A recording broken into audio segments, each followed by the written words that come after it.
안녕하세요.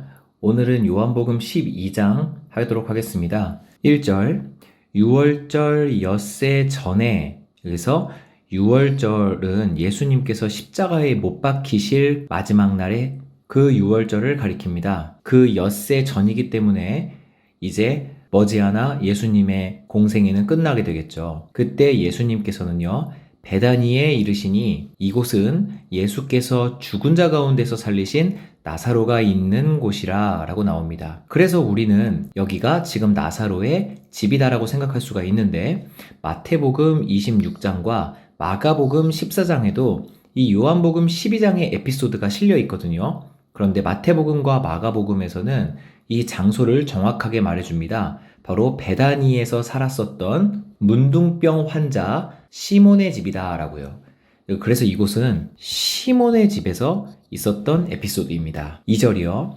거기서요. 예수를 위하여 잔치할세. 지금 이곳에서 사람들이 모여있는 이유는 잔치를 하고 있는 건데요. 이 파티의 주인공은 예수 그리스도셨죠. 예수님을 위하여 잔치를 하고 있는 것입니다. 거듭난 성도가 예수 그리스도를 위해 예배하는 것, 이것이 예수님의 진정한 즐거움 아니겠습니까? 그래서 이곳의 잔치는 예수님을 위한 진정한 잔치였다고 볼 수가 있습니다. 근데 그곳에서요, 마르다, 이 마르다는 죽은 자 가운데서 살리신 나사로의 여동생이죠. 마르다는 일을 하고 나사로는 예수와 함께 앉은 자 중에 있더라 라고 말을 합니다. 이 부분은요, 에베소서 2장 5절과 6절의 이야기가 현실화되어서 나타나고 있는 부분이라고 볼 수가 있어요. 에베소서 2장 읽어보겠습니다. 허물로 죽은 우리를 그리스도와 함께 살리셨고 너희는 은혜로 구원을 받은 것이라. 또 함께 일으키사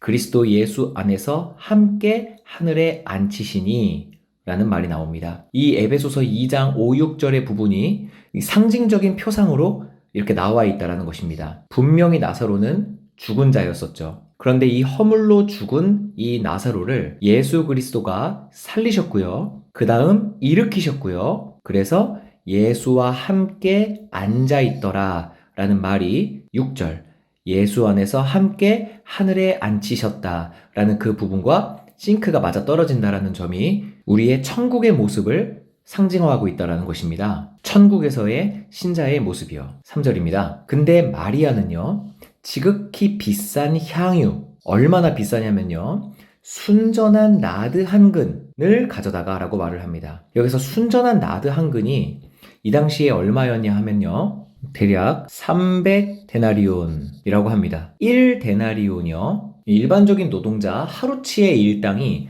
데나리온이라고 합니다. 그러니까 300데나리온이라고 하면은 300일치의 연봉이라고 볼 수가 있죠. 근데 그 어마어마한 돈을 가져다가 한 3천만 원 이상 되는 그 굉장히 비싼 향유를 가져다가 예수님의 발에 다 부어버리고요. 자기의 머리털로 그 예수님의 발을 닦습니다. 이 머리털이라는 것은요, 사람에게 있어서 가장 위에 있는 신체 부위라고 볼 수가 있어요. 나의 머리털은 나의 꼭대기에 있지 않습니까?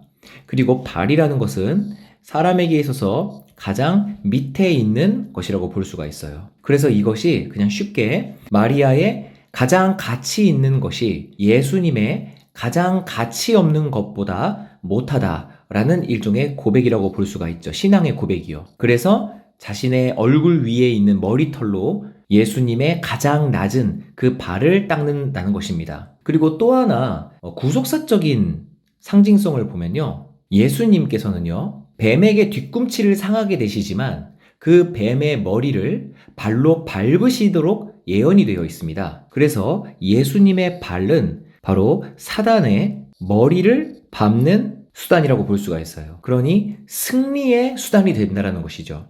하나님의 능력, 바로 예수 그리스도의 발로 사단의 머리를 터뜨리는 그것을 예언적으로 마리아는 경배하고 있는 것입니다. 자, 이랬더니 향유의 냄새가, 여기서 냄새는 그리스도의 향기라고 볼 수가 있죠. 그 향기가 그 집에, 이 축제를 벌이고 있는 그 집에 이 마리아가 부은 그 값비싼 향유의 냄새가 가득하더라 라고 한다는 것입니다. 그럼 이 향유는 예수님의 발에 부어졌죠. 그리고 그 발은 예수님을 따르는 우리 교회를 상징하는 마리아의 머리털로 그 발이 닦여지게 되는 것이에요. 이것이 진정한 예배라고 볼 수가 있다는 것이죠. 성도의 가장 귀한 것을 예수 그리스도의 사역의 핵심인 우리의 원수 사단의 머리를 짓밟는 그 발을 경배하는 행위. 그랬을 때에 그 교회가 드리는 그 경배가 찬양의 향기가 되어서 온 세상에 그 향이 가득하게 되었는 것. 이것이 온전한 신약의 예배를 형상화하고 있다는 것이죠. 그러니까 2절에서 나오는 이 잔치라는 부분이요. 바로 예수를 위한 잔치요. 이 잔치가 어떻게 해서 성립이 되냐 하면은 이 3절에 교회의 고백으로 인한 그 향기로움, 그것 때문에 이 잔치가 성립이 된다라고 볼 수가 있는 것입니다. 그래서 예수님의 잔치에는 뭐를 먹었을까? 예수님의 잔치 때에는 노래가 흘러나왔을까? 어떤 화려한 장소에서 했을까는 성경에서 아무것도 중요하지 않다고 말해요. 예수님을 위한 잔치는요, 참 성도가 드리는 경배의 예배, 그 예배로 인하여 예수님을 위한 잔치가 완성된다는 것이죠. 4절입니다. 근데 이 중에 12제자 중에 하나로서 예수를 잡아줄 가룟 유다가 이렇게 말했다고 합니다. 이 향유를 어찌하여 300데나리온에 팔아서 가난한 자들에게 주지 아니하였을까? 라고 말했다고 합니다. 이건요, 속마음이 아니에요. 이렇게 다른 제자들과 이 잔치에 모여있는 사람들에게 예수님의 행동이 이해가 되지 않는다고, 그리고 교회의 행동, 그 마리아의 행동이 또 이해가 되지 않는다고 사람들에게 이간질시키고 수근수근거리고 비방하고 있는 장면이라고 볼 수가 있습니다. 이 부분은요, 가룟 유다의 마음 속에는 하나님이 없다라는 것을 증명하고 있어요. 로마서 1장 28절에는요, 그들이 마음에 하나님 두기를 싫어하매 하나님께서 그들을 그 상실한 마음대로 내버려 두사 합당하지 못한 일을 하게 하셨다라고 나오고요. 그 합당하지 못한 일 중에 29, 30절에 수군수군하는 자와 비방하는 자가 나옵니다. 그래서 이 부분을 통하여서 로마서를 적용시켜 보면 가룟 유다의 마음 속엔 하나님 두기를 싫어하는 마음이 있었다라고 볼 수가 있다는 것이죠. 그리고 요한복음에서는 이렇게도 해석을 해줍니다. 이렇게 말한 이유는 속마음이 아니라 말을 한 거예요. 이렇게 말한 이유는 가난한 자들을 생각함이 아니었다라고 말을 합니다. 여기서 보면은 이 향유를 300데나리온에 팔아서 가난한 사람들을 도와주면 더 좋지 않았을까라고 말하지 않았겠어요? 그런데 요한복음의 저자는 이게 진심이 아니었다라고 해석을 해주고 있다는 것이죠. 그럼 왜 이렇게 말했을까? 그는 도둑이었다. 그리고 가룟 유다는 돈꾀를 맡았던 사람이었는데 항상 이 돈꾀에 있는 돈을 훔쳐가고 있었다라고 말을 합니다. 이것이 그저 요한의 추측이다라고 볼 수가 없는 것이요. 사도행전에 보면은 이 가룟 유다가 이 돈을 훔쳐서 뭐를 했는지까지도 나옵니다. 사도행전 1장 18절. 이 사람이, 여기서 이 사람은 가룟 유다거든요. 가룟 유다가 불의의 삭스로 밭을 사고 후에 몸이 곤두박질하여 배가 터져 창자가 다 흘러나온지라, 이렇게 나오거든요. 그래서 불의의 삭스로, 바로 여기에 있는 돈꾀의 돈을 훔쳐간 그 돈으로 뭐를 샀다고요? 어려운 사람을 도와준 게 아니라 밭을 샀다라는 겁니다. 즉 자기 거를 샀다라는 거예요. 그러니 도둑이 맞죠. 그런데 7절이요. 이 7절은요, 번역이 조금 어색하다고 볼 수가 있는데요. 그것을 간직하게 해라 라고 명령형처럼 여기서 보이잖아요. 그런데 다른 역본들을 살펴봤을 때요, 이거는 명령형이 아니라요, 먼저 세번역으로 읽어드리면 그대로 놔둬라. 그는 나의 장산날에 쓰려고 간직한 것을 쓴 거다. 이렇게 말하고요. 또 쉬운 성경에서도요, 마리아는 내 장례를 치를 날을 위해 이 향유를 준비해뒀던 거다. 이렇게 나오고, 마지막으로 우리말 성경에도요, 이 여인은 내 장례날을 위해 간직해둔 이 향유를 쓴 거다. 이렇게 번역을 하고 있습니다. 그래서 간직하게 해라 라는 명령형과는 조금 어색하다고 볼 수가 있죠. 그럼 마리아가 그 3천만 원 이상 되는 그 엄청 비싼 그 향유를 예수님의 발에 부은 이유는 예수님의 장례를 준비한 거다라고 볼 수가 있다는 것입니다. 근데 놀랍지 않은 것은요, 예수님께서는 자기의 죽음을 언급하시는 부분들이 공생애 때 많으셨어요. 그런데 심지어 12제자들조차도 예수님이 죽지 못하게 하겠다라는 어리석은 다짐만 할 뿐이었죠. 그러나 마리아는 어땠습니까?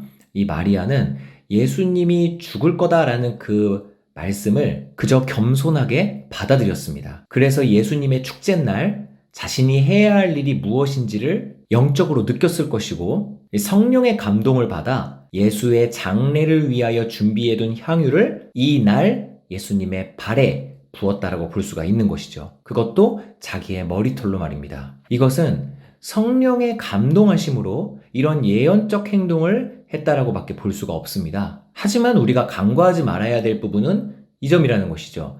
향유를 준비해 놨다라는 점이요. 장례식 때 쓸 향유를 미리 준비해 놨다라는 것은 마리아는 예수님께서 나는 죽을 것이다 라는 그 말씀을 듣고 받아들였고 그래서 그날을 준비하기 위해 이 거금을 들여서 값비싼 향유를 미리 준비해 놓은 믿음의 소유자였다라는 점 말입니다. 그리고 8절이요. 당시의 풍경이 어땠을까요? 가룟 유다의 이간질 때문에 이 축제에서 수근수근 거림이 심해졌었던 것 같아요. 이러지 않았을까요? 아이 맞아. 저 거금을 불쌍한 이웃들을 위해 썼다면 훨씬 더 많은 유익을 얻을 수 있었을 텐데. 그래 맞아. 지금 가난한 사람들이 얼마나 많은데 저렇게 헤프게 돈을 쓰는지 모르겠네.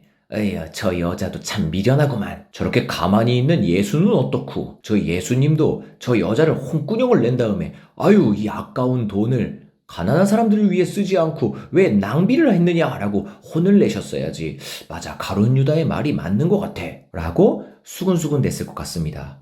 근데 예수님께서 이 자들을 향해서 말씀을 8절처럼 하세요. 가난한 자들은 항상 너희와 함께 있다. 그렇지만 나는 항상 너희와 함께 있지 아니하리라 라고 말씀하셨다는 거죠. 유다의 생각에 동의한 다른 제자들에게까지도 이 말씀을 하고 계시다는 것입니다. 여러분, 제가 지금 드리는 말씀은 이 요한복음 12장의 해석과는 조금 별개의 문제지만 우리가 꼭 여기서 짚고 넘어가고 싶은 부분이 있습니다. 이게 오늘날의 민중신학이나 또 사회주의에 접목된 그 이상한 기독교들을 그 정면으로 대치하는 구절인데요. 성경은요, 결코 사회주의의 이상을 지지하고 있지 않다라는 것이에요. 이 세상에 가난한 자들이 없어지는 그날, 국가가 나서서 이 세상의 유토피아를 건설해서 모두가 평등하고 모두가 가난하지 않고 모두가 행복한 세상을 만들겠다라는 그 사회주의의 이상이요. 그것을 성경은 절대 지지하고 있지 않다라는 것이죠. 물론 초대교회 때에 이렇게 서로 물건을 통용하는 모습들이 나오기는 하지만 그것은 한시적인 천국의 모형을 드러내주기 위한 시기적인 상징성이었고요. 예수님께서는 분명히 이렇게 언급을 하십니다. 가난한 자들은요, 너희와 항상 함께 있을 거라고요. 아더 핑크 목사님께서도 이렇게 말씀을 하십니다. 가난한 자들은 항상 너희와 있다라는 이 말은 사회주의의 이상이 쓸모없는 것임을 입증한다 라고 말합니다. 자, 그리고 요한복음으로 다시 돌아오면요, 나는 항상 있지 아니하리라 라고 8절에 마무리를 지으시면서 마리아의 행동을 칭찬하시고 두둔하신다라고 볼 수가 있죠. 그런데 앞서서 설명해드린 바와 같이 마태복음과 마가복음에서도 이 동등한 에피소드가 조금 더 자세하게 나오는데요. 마태복음 26장 13절에서는요, 이 마리아의 행동을 이렇게까지 칭찬하십니다. 내가 진실로 너희에게 이르노니 온 천하에 어디서든지 이 복음이 전파되는 곳에서는 이 여자가 행한 일도 말하여 그를 기억하리라 하시니라. 이렇게요. 즉 마리아의 이 장례를 준비한 이 믿음의 행동이요, 어떤 의미가 있었냐면은 온전한 예배의 의미가 있다라고 제가 말씀을 드렸죠. 여기에서 발을 닦는다라는 것은 예수님께서 뱀의 머리를 밟으실 것을 예표적으로 경배하고 있다라는 이 부분 말입니다. 그래서 이 성도의 예배적 이 모습은 복음이 전파되는 곳에서 어디서든지 이 마리아가 행한 일이 기억될 거다라고 말씀하신다는 겁니다. 이것은 마리아를 높여주는 게 아니고요, 마리아의 행위를 높여주고 있는 건데요. 실제로 우리가 오늘날에 드리고 있는 교회에서의 예배가 마리아가 한 행동을 그대로 영적인 의미에서 하고 있다라고 볼 수가 있습니다. 정말 복음의 의미를 아는 신자들은 교회에 나가서 혹은 우리의 삶 속에서 나의 가장 소중한 300데나리온어치의 최고의 향유를 가져다가 자기의 최고의 것인 머리털로 예수님의 죄를 승리하시기 위한 그 죽음을 감사하고 기리는 행위, 그 행위가 예배로서 드러나고 있는 것. 이것이 마태복음 26장 13절, 이 여자가 행한 일도 말하여 그를 기억하리라 라는 부분이 성취되고 있다는 것이죠. 이렇게 해서 8절까지 오늘 마무리를 하도록 하겠습니다. 9절부터의 내용도 기대해 주시고요. 오늘은 여기까지 하겠습니다. 감사합니다.